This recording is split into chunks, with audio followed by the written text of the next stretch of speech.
जामुरिया में भाजपा का उग्र प्रदर्शन। महिला सुरक्षा और सांसद पर हमले के विरोध से सड़क जाम। महिला सुरक्षा को लेकर बंगाल में उबाल तेज हो गया। जामुरिया को सोमवार को भाजपा कार्यकर्ताओं ने सड़क पर उतरकर सरकार के खिलाफ मोर्चा खोल दिया। भाजपा सांसद खगेन मुर्मू पर हमले और महिलाओं पर लगातार बढ़ते अत्याचार के विरोध में भाजपा सड़क पर अवरोध कर केंद्र फाड़ी पर किया विरोध प्रदर्शन। जामुरिया भाजपा मंडल 2ST की ओर से आयोजित इस प्रदर्शन में बड़ी संख्या में भाजपा कार्यकर्ता शामिल हुए। प्रदर्शनकारियों ने 60 नंबर राष्ट्रीय राजमार्ग को कुछ देर तक जाम रखा और केंद्र पुलिस फाड़ी का घेराव कर जमकर नारेबाजी की। इस दौरान पुलिस और प्रदर्शनकारियों के बीच धक्का मुक्की और तनातनी स्थिति बन गई। अचानक हुए इस विरोध के कारण लंबा ट्रैफिक जाम लग गया, जिससे आम लोगों को भारी परेशानी का सामना करना पड़ा। स्थिति को संभालने के लिए मौके पर भारी पुलिस बल तैनात की गई। पुलिस अधिकारियों ने प्रदर्शनकारियों को शांत करने की कोशिश की, लेकिन भाजपा कार्यकर्ता अपनी मांगों पर डटे रहे। विरोध प्रदर्शन के दौरान महिला कार्यकर्ता की भी सक्रिय भागीदारी दिखी। इस मौके पर भाजपा विधायक दुर्गा मुर्मू ने कहा कि भाजपा सांसद खगेन मुर्मू पर तृणमूल के गुंडों ने सोची समझी साजिश के तहत हमला किया। राज्य सरकार महिलाओं की सुरक्षा देने में पूरी तरह से नाकाम रही। जब तक दोषियों को सजा नहीं मिलेगी, भाजपा का यह आंदोलन जारी रहेगा। राज्य भर में महिला सुरक्षा को राजनीतिक हिंसा को लेकर माहौल गर्म है। महिला सुरक्षा और सांसद पर हमले का मुद्दा अब राजनीतिक रंग ले चुका है।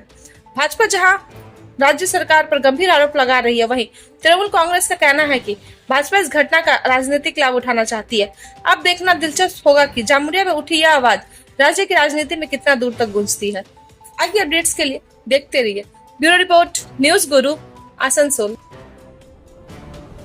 গত 5 তারিখে আপনারা দেখেছেন উত্তরবঙ্গে বন্যা ত্রাণের জন্য আমাদের বিধায়ক বা এমপি টিম ওরা সঙ্গে সঙ্গে মেঘ ভাঙা বৃষ্টি দিয়ে প্রবল বৃষ্টি হয় এবং সেখানকার আশেপাশে যে সমস্ত ঘর বাড়ি ছিল এবং নদীর পাশাপাশি সমস্ত সেই ঘর বাড়িগুলোকে ধ্বংস করে এবং অনেক লোকের প্রাণও হারিয়ে গেছে। এবং এই সংবাদ পেয়ে আমাদের মাননীয় সাংসদ এবং শঙ্কর ঘোষ সেই স্পটে যান এবং পরিদর্শন করতে যান। ওখানে এক সম্প্রদায়ের লোকের সঙ্গে এমন পরিকল্পিতভাবে তাদেরকে আক্রান্ত করা হলো। আজ অবধি আমাদের খগেন মুর্মু আমাদের নিউটিয়াতে হসপিটালাইজডে আছেন এবং আমাদের শঙ্করদাও আক্রান্ত আছেন। আপনারা দেখেছেন মাননীয় মুখ্যমন্ত্রী কোনো বিজেপি কোনো এমপি বিধায়কদের কোনো কাজ দেখতে চান না। উনি সবসময় একটা অপপ্রচার করেন। বিধায়ক এবং এমপিরা কোনো কাজ করে না, ওরা সবসময় মানুষের পাশে দাঁড়ায় না। যখন আমরা প্রতি মুহূর্তে আমরা মানুষের পাশে দাঁড়ানোর চেষ্টা করেছি এবং তারা আমাদেরকে বারবার টার্গেট করে আমাদেরকে বিভিন্নভাবে আমাদেরকে মারার হুমকি এবং বিভিন্ন রকমের অপচেষ্টায় তারা আমাদেরকে অন্যভাবে অপপ্রচার করে আমাদেরকে একটা ব্যাকফুট নেওয়ার চেষ্টা করে। আপনারা দেখেছেন আজকে যে ধরনের বন্যা ত্রাণের জন্য সেরা তো রাজনীতি করতে যায়নি। একটা রাজনীতিক পরিকাঠামো এই গণতন্ত্রের একটা সিস্টেম থাকে, কিন্তু গণতন্ত্রের মাধ্যমে তারা নিজের মতো আইনটাকে মানে না, আইনটাকে ধ্বংস করে যেভাবে এমপি এমএলএ যে জনপ্রতিনিধিদের উপরে যখন এতটা আক্রান্ত হচ্ছে, তাহলে সাধারণ মানুষ কোথায় থাকবে?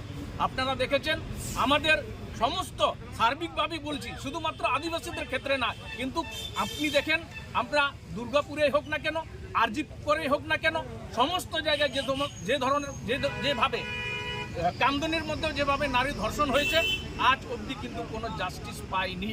তাহলে আমরা দেখেছি যে আমরা পশ্চিমবাংলায় কোথায় কিভাবে নিরাপত্তা পাবো। এই সরকার যেভাবে চলছে শুধুমাত্র প্রশাসনিক এবং নেতাদের তাদের নিজের পকেট ভরানোর জন্য তারা রাজনীতি করছে। আপনি সারা পশ্চিমবাংলায় যান, কোনো রাস্তা, কোনো স্বাস্থ্য, কোনো শিক্ষা পরিকাঠামো বা কোনো পানীয় জলের ব্যবস্থা কোনোভাবে ঠিকঠাক নেই। এই কারণে এখানে কোনোভাবে যদি আগামী দিনে মানুষ বুঝে গেছে আগামী দিনে এই সরকারকে উৎখাত করবে, এটা সম্পূর্ণভাবে নিশ্চিত। এটা আপনাদেরকে বলে যাচ্ছি, আগামী দিনে নিশ্চয়ই সুশাসনের জন্য এখানকার জনগণ নিজের রাস্তা নিজেরা বেছে নেবে এবং আগামী দিনে এই সরকারকে উৎখাত করবে।